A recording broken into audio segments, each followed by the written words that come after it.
हमरा के बेवफा के नाम ना लगावा। तोड़े के दिल इल्जाम ना लगावा, हमरा के बेवफा के नाम ना लगावा। तो हमर दिलवा में तो हर ना के हो जगह हली।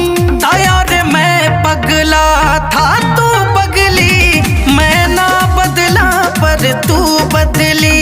और मैं पगला था तू पगली, मैं ना बदला पर तू बदली।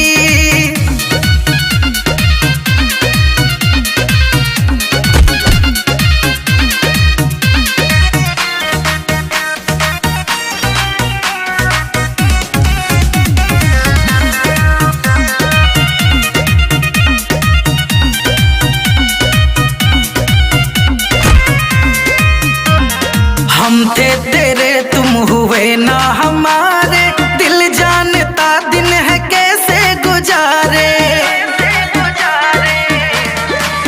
मेरे धड़कन की हर सांस में तेरा एहसास है। दूर होके भी मुझसे सनम तू मेरे पास है।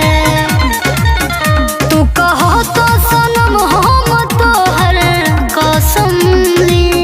यार मैं पगला था तू पगली, मैं ना बदला पर तू बदली। और मैं पगला था तू पगली, मैं ना बदला पर तू बदली।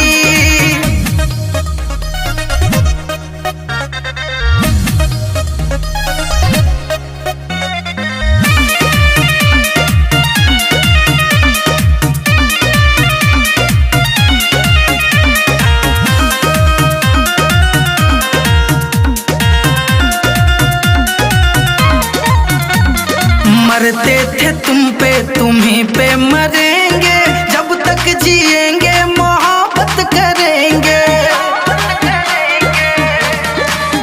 मेरे जीवन की सारी खुशी है तेरे लिए।